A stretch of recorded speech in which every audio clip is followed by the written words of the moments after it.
የሚያገባትን ልጅ ጉዳይ ለማስፈጸምና ለመጨረስ ወደ ቤተሰቦቿ ወደ ገጠር እያመራው ዴቭ ያልጠበቀው ነገር አጋጥሞታል። የአደይ እህት አደይ በማፍቀሯ እንዲሁም ጓደኛ መያዟ ከእህቷ አልተነገራትም። ገጠር ያለ ወይንም የተመረጠላት አባቷ ሊድራት ሲያስብ እሷ አሻፈረኝ አላገባም ብላ ወደ ከተማ መሄዷን ብቻ ነው ወላጆቿም እንዲሁም እህቷም የምታውቀው። ከዴቭ ጋር ከጨረሱ በኋላ እሱም ደግሞ ለማገባት ልጅ ፊት ለፊት ተጋፍጬ ሁሉንም ነገር ፍርጥ አድርጌ መናገር አለብኝ ብሎ ድክም ብሎት ገጠር ሄዷል። ግን ገጠር ደግሞ እውነቱን መናገር አስፈርቶታል። አስከትሎት የሄደው ደመቀ አንተ የሚሰማህንና ፍላጎትህን ብቻ ንገረኝ፣ እኔ እንደምንም ብዬ ጨማምሬ ወሬ አባቷን አሳምንልሃለሁ ብሎ ለዴቭ ነግሮታል። ዴቭም በዛ መሰረት ትንሽ እየፈራሁ ለቆታል። ወደ አባቷ ጋር የሄደው ደመቀም ሰላምታ ካቀረበና የሚፈለገውን የአባቱን ንብረት የአበበንም ከጠየቀ በኋላ የአደንም ጉዳይ ለአባቷ አንስቷል። እሷ ከዚህ እንዴት ድልል አድርጌ ልድራት ያሰብኳት እሷ አሻፈረኝ ብላ ከተማ ነው የገባችው። ልጄ አይደለችም ወይ? እንዴት አልሳሳላት? የምወዳት ልጅ እኮ ናት። ብታገባልኝ እኔ የምፈልገው ያንን አይደለም ወይ ብለው ለደመቀ ነገሩት። ዴቭም እንደሆነ በጣም ሀብታም ዲያስፖራ ብሎ ሙልት አድርጓቸውና የአባት ነግሯቸውን ያደይ አባትም በዛ ደግሞ ትንሽ ተደስቷ። ታዲያ እኔ ምን እፈልጋለሁ ብለው ለደመቀ ነግረውታል። ደመቀ እንግዲህ ስለ ዴቭ የት እንደተወለደ ዲያስፖራ ነው እያለ የአደይን አባት በደንብ አድርጎ ሙልት አድርጓቸዋል በወሬ። ዴቭ ወደዛ ወደ ገጠር እየሄደው ምን ጉዳይ ገጠር እንዳስኬደውም ለአደይ አባት ተናግሯል። ወይዘሮ እታለም ጥበቃውና የቤት አጋዧ ሰራተኛ አንድ ክላስ እንደሆኑ ፍቅር ጦልጧሊት የውጭው የምሽቱ ብርድ ሲያጮላት የቆየችው ወደ ቤት ተመልሳ ይቅርታ እንድታደርግልኝ ብላት ከእናቷ ጋር ሰላምታ እርቀት ከፈጠረች በኋላ ተንኮልነቷንና ክፋቷን ደግሞ አላቆመችም። እየተከታተለቻቸው ሮማን ፈርታ እባክህ አሹ ከክላሴ ሄድ እትዬ ካየች ሌላ ነገር ይመስላታል፣ እባክህ ታዝንብኛለች ብላ ከክላስ እንዲወጣ ብታደርገውም እሱ ደግሞ ልቤ ልታርፍልኝ አልቻለችም፣ እኔ በናፍቆትሽ እየተጎዳው ነው ሮማንዬ እያለ ፍቅሩን ወደ እሷ እየገለጸላት ወይዘሮ እታለም እንደተባለችው በጣም ተናዳ ወደ ሮማን ክላስ ስትገባ ሁለቱም አንድ ጋር ተቀምጧል። አሹ ሮማን ምን እያደረጋችሁ ነው ስትል ሁለቱም ደነገጡ። ወይዘሮ እታለም የፍቅር መቀስ በድጋሚ ሆነች። ልጇ አላስቀምጥ ብላቸው ሁለቱ እንዲገናኙ ሊያወሩ እንኳን የማትፈልግ ነበረ። እዛ ቤት የሚመጡት ልጆች ምንድን ነው? አደይ ክላስ ዴቭዬ እንዲሁ ሲከታተል ከኪችኑ ክላሷ ሲል ሲንከራተት በእጁ አስገባት። እነሱን ልድር ይኸው እየደከምኩ ነው። አሁን እነሱን ድሬ ሳልጨርስ ደግሞ እህቷ ተደገምሽልኝ አለች ወይዘሮ ታለም ያቺ ክላስ የወይዘሮ ታለም ክላስ ባለውለታቸው ናት። ሰላም ጤና ይስጥልኝ ውድ የተከበራችሁ የቻናሌ ተከታዮች ቤተሰብ በሙሉ በያላችሁበት ሰላማችሁ ይብዛ። ለቻናሉ አዲስ የሆናችሁ ሰብስክራይብ እያደረጋችሁ እንዲሁም ቪዲዮውን ላይክ እና ሼር በማድረግ እስከ መጨረሻው እንድትከታተሉት እላለሁ። ሰራተኛዋ አደይ ክፍል 155 ዴቭ እውነቱን ለመናገር ቢያስፈራውም ተከትሎት የሄደው ደመቀ አግዞታል።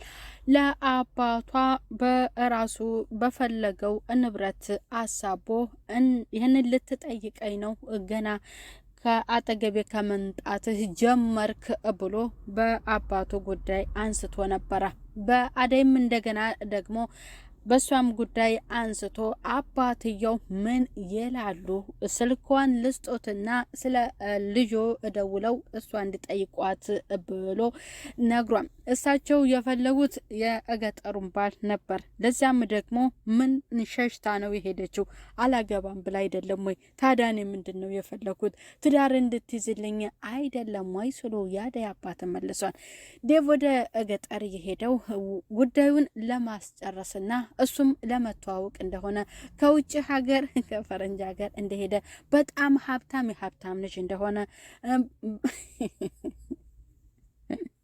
ለአደይ አባት ነግሯቸዋል። የአደይ አባት ደግሞ ፈገግ አሉ፣ ደስ ብሏቸዋል። በሌላ በኩል ደግሞ ቅምጥል አንተ ልጅ ምንድን ነው የኔ ወንድም በፍቅር ተይዘህብኛል እኮ እያለች እያውጣጣችሁ ትገኛለች። አንቺ ምን እያልሽኝ ነው? ባከሽ ስራ አትያጂ፣ አሁን የሚሄድበት ጉዳይ አለ ብሎ ከእሷ ጋር ሲሄድ እሱ ግን መሄድ የፈለገው ወደ የሚወዳት ወደ ሊሊ ጋር ነበረ። ሊሊም የሚወደው ሰው አለ ሌላ ሰው ብላ ስቅ ብላ እያለቀሰች ነበረ። ምንድነው ሌላ አንቺ የተሰማሽ ስሜት አለ ወይ? የሚሰማሽ ነገር ካለ እውነቱን ፍርጥ አድርጊውና ተናገሪ። ደግሞ ያፈቀራት ልጅ ማናት? ነግሮሻሉ። ታዲያ ሳታውቂ በዚህ ልክ አንቺ ለምን ታለቅሻለሽ? ብላ ጓደኛዋ አደይ ነግራት ነበር። እንባዋን አብሳ ወደ ራሷ መመለስ እና እንድትመለስ መክራታለች።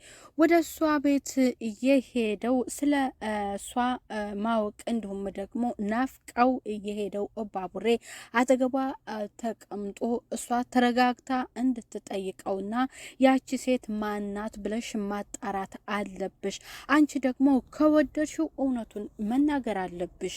ሴቷ የወደዳት ማን እንደሆነች አላወቅሽም። ታዲያ በዚህ ልክ ደግሞ ራስሽን ለምን ትጎጃለሽ ስትላት፣ ትወጂዋለሽ፣ ታፈቅሯለሽ ስትላት፣ አይ እኔ እንዲህ አይነት ነገር በጭራሽ አላስብም፣ ከወንድምነት የዝለላል። ውሸቷን እንባኮ እያወጣች እያለቀሰች ነው። ባቡሬም ያው ፍቅር አይደል እሷ ጋር ሄደ። እሷ ጋር ከሄደ በኋላ እንዴት ነሽ ብሎ ሰላምታ ከጠየቃት በኋላ ናፈቅሽኝ፣ በመላመድ እኮ እየናፈቅሽኝ ነው ብሎ ለእሷ ነገራት። እሷም ደስ አላት። እንባዋን ካበዘች በኋላ ወደ ፈገግታ ተቀይሮላታል። ነስኪ ናፍቀሽኛል ልቀፍሽ አላት። እቅፍ አደረጋት። በል እንድተዋወቃት እፈልጋለሁ። ያቺ የምትወዳትና የምታፈቅራት ሴት ማናት ንገረኝ አለችው። እሷም ለማውጣጣት ፈልጋ እሷ መቼ ይገባታል የሆነች ደረቅ ነገር ናት እያለ ደግሞ እሱ ለሷ ብሏታል። ወደ እሱ ጠጋ ጠጋ ብላ እውነቱን ከባቡሬ ማወቅ ፈልጋለች። ባቡሬም በመላመድ አፍቅሬሻለሁ ሊልዬ ብሏታል። እርፍ አለችው። በቃ እንባውጥታ ስለ ዴቭ ያለቀሰችው ልጅ ከራሷ አንደበት ተሰማችሁ። ከኤላ ሌላ ሰው አላፈቅርም አለምድም አለች። በባለፈ ትዝታ እየተብሰለሰለች ትጎዳለች እንጂ ምን ታገኛለች? ሊልዬ ባቡሬን ቤት አስገብታ በመላመድ ደግሞ ከባቡሬ ጋር ፍቅር ውስጥ ገብቷል። ባቡሬ ጠቋራው ጎበዝ፣ የተጎዳ ልብን እሱ እንደገና ለመጠገን ለመንከባከብ እድሉን አግኝቶታል። የባቡሬ እናትም በጣም ተደስታ ልጄ ለስራ ነው ወይ እንደዚህ ተጣድፎ የወጣው? የት ሄዶ ነው አለቻት ለቅምጥል። ቅምጥል እንግዲህ እሱ የወጣበት ጉዳይ ለእሷም ባይነግራትም አስባለች፣ ጠርጥራለች የት እንደሚሄድም። ሌላኛዋ ተንኮለኛዋ ፍቅር በፍቅር ጎዳና ላይ እንደወጣችና ከቤት ጥጋብ ባወጣት ሰዓትም የቤዛ ተንኮለኛዋ ወንድም አጋቹ አግኝቷት ነበር። እንደዚህ ተጣልቶ ወጥቶ አኩርፎ ይህን እንደዚህ ማማር ምንድን ነው ብሏታል። እሱን ደግሞ አመነጫጭቋል። ጃኬቱን አውልቆ ብርድ ሲያጮላት ለሷ አልብሷታል። ምን ያኮሳትርሻል? ይሄ ሰፈር በጣም አስከፊ ነው። እኔ ደግሞ ተነጥየሽ ሊሄድ አልችልም ብላት አጠገቧ ቁጭ እንዳለ የሱን ጃኬት እንደለበሰች እሱ ላይ ትከሻው ላይ ጋደም ብላ እንቅልፉ ወስዷታል። በመንገድ እየሄዱ ያሉት እንዲሁም ደግሞ ኪንጎ ያያል። ደመቀ ገጠር ናቸው። ኪንጎ አይቷታል። ኪንጎ እንዴ ይቺ ልጅ በዚህ መልክ ደግሞ መንገድ ላይ ወታ ማደር ጀመረች ከቤቱ ወታ ብሎ በጣም ተገርሞ ምን ታደርጋለሽ ፍቅር አይደለሽም እንዴ ሲላት ምን አገባህ ብላ የለበሰችውን ጃኬት ለልጁ ጥላለት ትሄዳለች። ምን ፈለግ ለምን ትጠይቀኛለህ ብሎ እንዲጠይቀው ያልፈለገው የቤዛ ወንድምም ካጠገቡ ጥሎት ወጥቷል። ለቤዛ ሄዶ ጥሩ ልጅ አየሁኝ ብሎ ስለ ፍቅር ተንኮልነቷንና ክፋቷን ያልተመለከተው አጋቹ ፍቅር ምርጥ ልጅ ቆንጅዬ ልጅ አየሁ ብሎ ለቤዛ ሲነግራ ቤዛ ደግሞ አላማህን አትርሳ፣ አሁን የማፍቀሪያ ሰዓት አይደለም ማለት እሱ አጋጅ ፍቅር ተንኮለኛዋ። ሁለቱ ጥሩ ነበር ማለት ነው ሁለቱ እና አላማህን አትዘንጋ፣ አሁን ትኩረት ማድረግ ያለበት ፍቅር ምናምን እያለ አትጃጃ፣ ወደ ኋላ ነው የሚጎትት፣ ትኩረት አድርግ ስራ ላይ ያለችው። የተበደረው አሸናፊ ደግሞ ለአበባ መግዣ ተበድሮ ከአሸናፊ የተበደረው በእንትና ኪንጎ ገንዘቡ ሊመልስለት ስልክ ደውሎ ገንዘብ ላክልኝ፣ ለካ ችግሬን የምትሸፍንልኝ አንተ ነበርክ ደመቀ፣ አጎደልከኝ ይሏል ደመቀ። ደመቀም ለሱ ገንዘብ እንዲልክለት አድርጓል። ቅምጥል ያንን ነገር ሰምታ በጣም ተናደደኝ። እንዴት ስልክንና ገንዘብክን ታስወስዳለህ? ወንድ አይደለህም ወይ? ለምን አታንጠባጥበውም? ብላ ለሱ ነገረችው። እሱም ደግሞ ገንዘብ ለአበባ መግዣ ከአሸናፊ እንደተበደርና ገንዘቡን እንዲመልስለት ነግሮ ገንዘብ ተበድሯል። ያንን ገንዘብ ተቀብሎ ለአሸናፊ ሄዶ ገንዘቡን መልሶለታል። ለምን እንደዚህ ታደርጋለህ? አንተስ እኔ ስራ በሌለኝ ሰዓት አንተ ከጎኔ ሆነ አልነበረም ወይ ብሎ ተናግሯል። ቅምጥል አሸናፊን አመሰግነዋለች። ያደይ አባት የሁለቱ የቀጠሯቸው አለልኝና ጫንዬ ደግሞ ካዷቸው።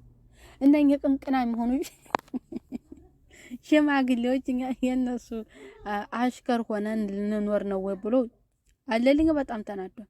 ኧረ ተው ያንን ትልቅ ሰውዬ በዚህ መልክ አትናገር፣ የተከበረ ሰው ነው። አንተ በቃ ያንን ጠጥተህ ነው መጠጡን ጠጥተህ ነው እንጂ እንደዚህ የተናገርከው እንዴት እሱን የሚያክል ሰው ትናገራለህ ብሎ ደግሞ ጫንዬ በጣም ተከፋ። አለልኝ ፍርጥ አድርጎ እኔ ያለችኝን ንብረት ሌላ ችግር ሳይፈጠር መያዝ አለብኝ የራሳችሁ ጉዳይ ብሎ እኔ ከእሳቸው ጎን አይደለሁም ከደመቀና ከአበበ ጎን መሆን አለብኝ ብሏል። ወደ ገጠር የሄዱት ብርሃንን ያዘው አበበ ስልክ ቁጥሩን ዴፍ የአደይ ስለተሰጣ ለአደይ ደውሎላት እንዲቀበሏቸው ዴፍ ነግሯቸዋል። በዛም በጣም ደስተኛ ሆኗል። ከተማ በመግባታቸው አደይ ጋር ገብቷል። ግን ለአደይ የተነገራት መርዶ አለ በጣም የሚያስከፋ። ያ መርዶ ደግሞ የምታፈቅረው የሚያፈቅራት ልጅ ስለሷ ጉዳይ ለማስፈጸምና ሊያገባት ቤተሰቦቿን ሊያሳውቅ የፈለገው ልጅ ብርሃን አፍቅረዋለች። ከባድ ነው። እህትማማቾቹ አንዱ እንዳፈቀሩ አደይ ሳትበሊ እህትሽን ጉዳይ ቶሎ አስጨርሽ። ቤተሰብ በቀጣይ በሌላ ክፍል እንገናኝ እንመለሳለን።